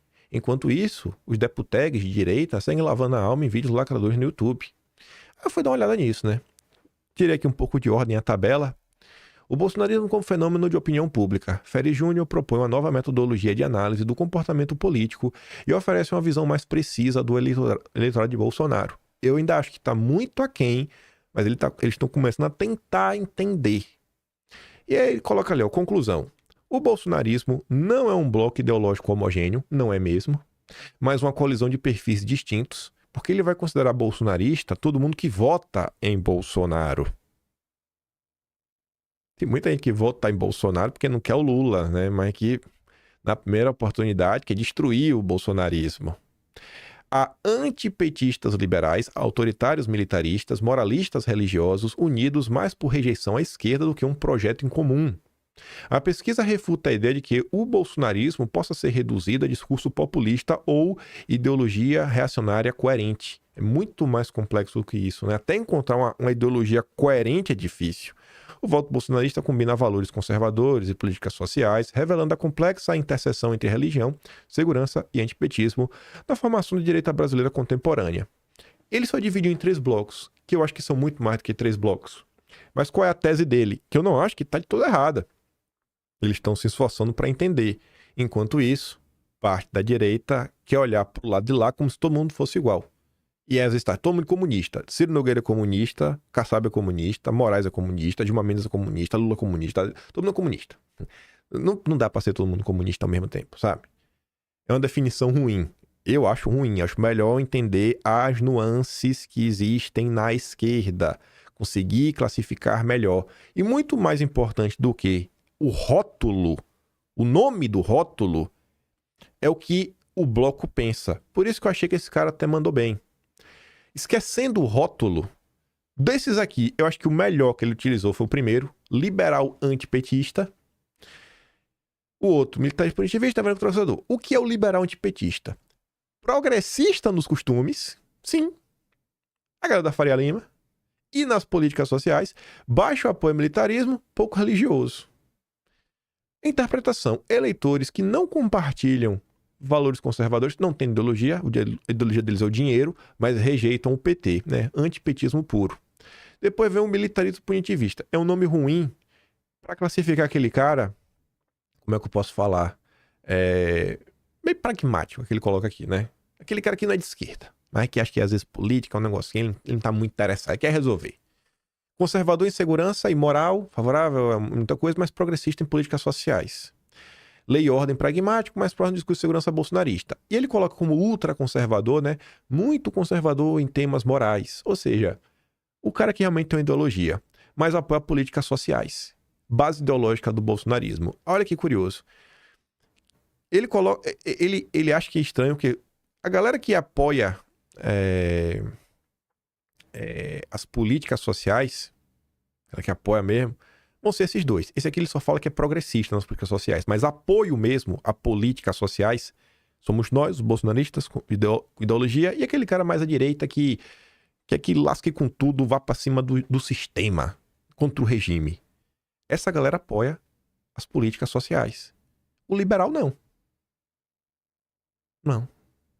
Não políticas como Bolsa Família. Ele é progressista, né? Ele apoia políticas, né? ESG, de meio ambiente, tudo mais, muito verdinha, mercado de carbono. Isso ele apoia. Bolsa Família não. Mas ele é antipetista. E aí tem uma discordância gigantesca. E esse cara tá tentando quantificar isso.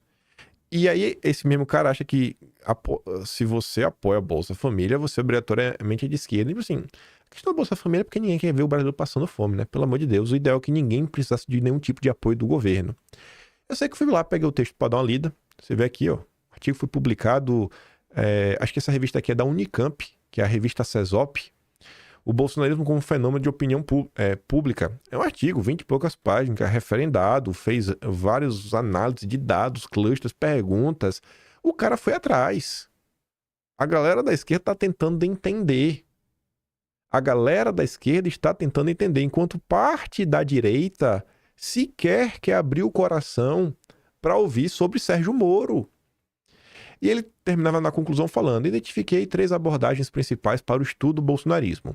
Uma é formada pelos trabalhos que tomam esse fenômeno como de natureza discursiva. Uma variante dessa abordagem é formada pelos trabalhos que definem o bolsonarismo como ideologia. Ele vai analisar muitos discursos, né, as falas, para tentar identificar o que seria o bolsonarismo, que ele meio que discorda. Em relação à abordagem discursiva, pretendo ter mostrado que é bastante impreciso afirmar que o bolsonarismo seria a soma de todos os fatores ideológicos, lava-jatismo, golpismo, bandeirantismo neoliberal, udenismo, etc. que é uma tese do Christian Lynch. Pois há grupos numerosos de bolsonaristas que não são particularmente adeptos do neoliberalismo ou mesmo do golpismo. Quem é a favor aí de juros elevadíssimos para enriquecer banqueiro, cara, não é bolsonarista, né? São os apoiadores do Lula e do Haddad.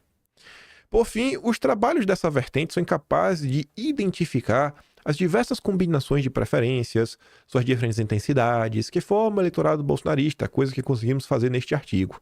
Os trabalhos que tomam o bolsonarismo como fenômeno sociológico em geral também não reconhecem claramente a diferença entre emissão e recepção de discursos, argumentos ou conteúdos. Aí, sei lá, os caras reiteradamente se referem ao bolsonarismo como se eles tivessem uma unidade semântica subjacente e pode ser rejeitada pela análise de clusters que mostram perfis bastante diversos de eleitores bolsonaristas já no primeiro turno, ou seja, entre aqueles que têm um voto em Bolsonaro como a primeira opção. Ao invés da hipótese da unidade, cale o abraço da diversidade, identificando 16 tipos de bolsonaristas. Contudo, essa interpretação não consegue separar tendências majoritárias e minoritárias entre os seguidores do ex-capitão. Nossa análise faz isso, pois podemos ver claramente que, se há grupos significativos de bolsonaristas que defendem valores conservadores da família, há os que são liberais no âmbito dos valores e também aqueles que preferem medidas punitivistas na questão de segurança. Por fim, a abordagem que mais se aproxima deste artigo, aquela que toma o bolsonarismo pela perspectiva do comportamento político/opinião, vem corretamente identificando as variáveis socioeconômicas e ideológicas que descrevem o fenômeno. Pretendi mostrar aqui que, partindo da identificação das variáveis relativas à adesão a valores e ao grupo a políticas públicas, é possível, por meio da análise de clusters, identificar grupos de eleitores/apoiadores com perfis distintos. Sim, tem muitos grupos distintos. Por exemplo, descobrimos que há um grupo de eleitores de Bolsonaro que é liberal em quase tudo, a não ser sua preferência eleitoral por Bolsonaro. Seriam eles antipetistas puros? Também descobrimos que preferências conservadoras em relação à segurança pública, ao militarismo, caracterizam um grupo de eleitores de Bolsonaro que é liberal em relação a valores e progressista no que toca a políticas sociais. Por outro lado, há um grupo importante de bolsonaristas ultraconservadores em quase todas as variáveis, que também é majoritariamente evangélico. Na verdade, a variável evangélico merece ser explorada com mais cuidado, testando possíveis subdivisões da categoria, mas isso deixaremos para uma futura contribuição. Os caras estão tentando identificar cada um dos grupos das divisões, porque quando você conhece o seu adversário, é mais fácil de você montar um plano para você destruir o seu adversário. A esquerda faz um trabalho sério de identificação. A esquerda, não quero saber. Não me conte, só é momento de união, inimigo do meu inimigo é meu amigo, bababá, pipipi, popopô. Sabe? Onde vocês querem chegar no final do dia com isso? Onde que vai chegar com isso? Pelo amor de Deus, gente. A direita, ela não soube contar a sua história. A direita não só não soube, como ela ainda não sabe. Eu vou valendo. Eu fico me perguntando, quem nessa direita aí, se for sabatinado, sabe explicar os pormenores? Tem uma pessoa que eu vou apostar assim, que é uma das que com certeza mais saberiam explicar essa história. Sabe quem? A Bárbara, do Te Atualizei. Porque a Bárbara acompanhou muito isso daí. Desde a CPM das fake news em diante, a Bárbara acompanhou muita coisa. Lembra de muita coisa também. E não é da turma dos grandes intelectuais da direita. A Bárbara lembra de muita coisa, mas eu vou postar do que ela lembra. Mais do que muito político. Se a gente não sabe... Assim, aí o curioso é o seguinte, né? A direita, ela vai... Vou deixar essa merda aqui, ó. Ela vai falar, não, veja só, né? O professor Olavo nos diz o trabalho intelectual, porque a esquerda chegou ao poder pela cultura, dominando as universidades, fazendo filmes, produções. Tá, pra você fazer um filme, você tem que saber contar a história. Porque você contar que história no filme se você não sabe a história? Você vai assumir a faculdade pra fazer o quê? Se você não sabe o que você vai contar. A história do momento, que é a prisão ilegal de Bolsonaro, não é repercutida. Ninguém comenta. Não se pode cobrar da classe política que falem sobre Bolsonaro. Não pode cobrar que Tarcísio abra a boca para falar da prisão ilegal de Bolsonaro. Não pode. Então, assim, como esperam vencer um establishment brasileiro extremamente poderoso que tem mais de... Deixa eu ver... sei lá, 11 com mais 100, com mais 25, dá 136. 136 anos de organização no mínimo, que é desde o golpe contra o Império, na implementação da República, onde eles têm o domínio do sistema financeiro inteiro, onde eles têm os domínios dos grandes meios de comunicação de massas, não é canalzinho de YouTube, é TV que fala para milhões de brasileiros por dia, sabe? Quando tem grande parte do setor produtivo nas mãos, quando tem cargos-chave na administração pública, de setores burocráticos do Estado, passando por agências reguladoras, passando pelo judiciário. Como você pretende vencer isso sem um plano, sem organização, sem um projeto de país, sem saber contar sua própria história, jogando o único cara que, sem apoio de nada, a não ser do povo, conseguiu chegar ao poder, que foi Bolsonaro. O único cara que, além da discussão rasa e boba da presidência da República, se preocupou em construir uma base de vereador, de prefeito, de deputado estadual, deputado federal, governador e senador. Não, mas esse cara que tem que ser deixado para trás, é um capítulo a ser virado. O único que deu resultado. Rapaz, velho, e o louco sou eu.